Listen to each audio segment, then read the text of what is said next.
এক এক সময় আমাদের অনেক কিছু খাবার ইচ্ছে হয়, কিন্তু কখনো হয়তো বানানোর ঝামেলা থাকে, নয়তো সব উপকরণ বাড়িতে থাকে না।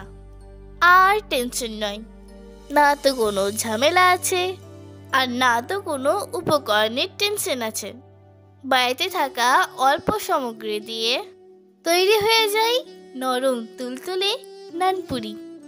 দারুণ স্বাদের এই খাবার সকালে ব্রেকফাস্টে অথবা রাতে ডিনারে খেতে পারেন। তাহলে আর কথা না বাড়িয়ে চলুন তোরসার কিচেনে যাই। তোরসার কিচেনে।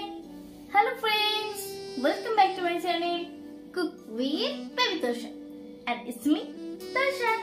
আজ আবারও একটা নতুন রেসিপি নিয়ে আপনাদের সামনে হাজির হয়েছি। ভিডিওটা পুরো দেখুন, আশা করি ভালো লাগবে। ভিডিওটা যদি ভালো লাগে তাহলে অবশ্যই একটা লাইক দিবেন।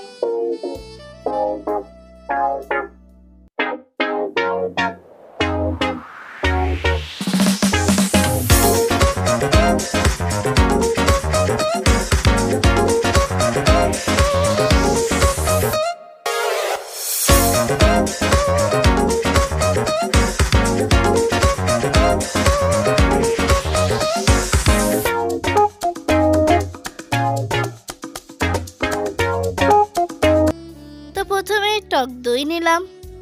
এখন এর মধ্যে অ্যাড করছি স্বাদ মতো লবণ, স্বাদ মতো চিনি।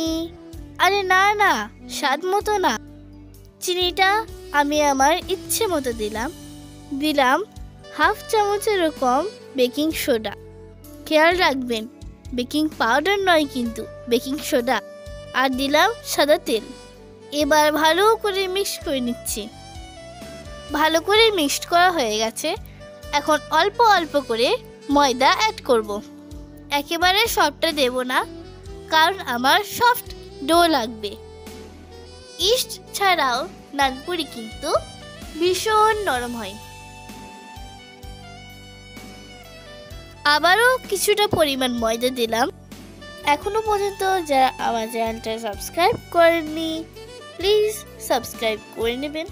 আর যারা পেজ থেকে দেখছেন তারা পেজটাকে ফলো করবেন।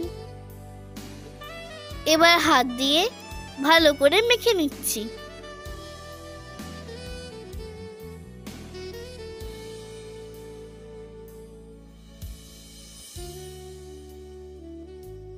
ডো রেডি হয়ে গেছে। এখন হাতের মধ্যে একটু তেল নিয়ে ভালো করে আর একবার মেখে নিচ্ছি।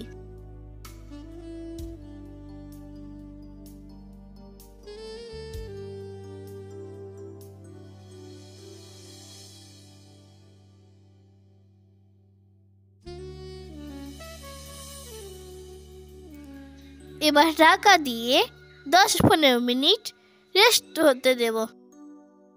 10 মিনিট পর ফিরে এলাম। বাহ, ডোটা খুব সুন্দর হয়ে রয়েছে, একদম সফট। এবার কয়েকটা লিচি কেটে নিচ্ছি। একটু বড় বড়ই কাটতে হবে।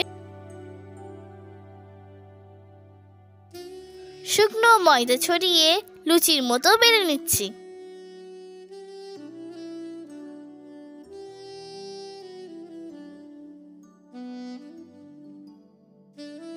একটু মোটা বেলতে হবে, ঠিক এরকম। তো একইভাবে সবগুলো বেলে নিলাম। গ্যাসে কড়াই বসিয়েছি। কড়াইয়ে সাদা তেল দিলাম। তেলটা গরম হয়েছে কিনা সেটা পরীক্ষা করার জন্য একটি ছোট্ট টুকরো দিলাম। তেল গরম হয়ে গেছে। এখন পুরিগুলো একে একে ছেঁকে নিচ্ছি। তেলটা প্রথমে খুব গরম করে নিতে হবে। যেহেতু পুরিগুলো একটু মোটা সাইজের, তাই ভাজার সময় আঁচটা কিন্তু একটু হালকা করে দিতে হবে, না হলে জানেনই তো উপরটা পড়ে যাবে আর ভিতরটা কাঁচা থেকে যাবে। একটু ধৈর্য ধরে একটা একটা করে ভেজে নিতে হবে।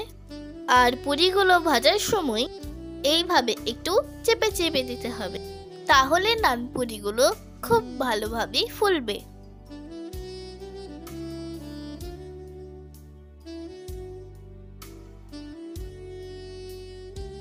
দেখুন কি সুন্দর ফুলে উঠেছে। এই তো একদম খুব সুন্দর ভাজা হয়ে গেছে। তো আমি সবগুলো এইভাবেই ভেজে নিচ্ছি। আমার চ্যানেলে সহজ সরল সব রেসিপি আছে, প্লিজ দেখে নেবেন।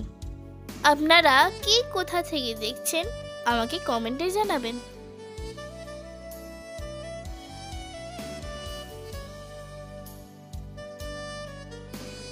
উল্টে পাল্টে সবগুলো ভেজে নিলাম। টানটানা, ইটস রেডি।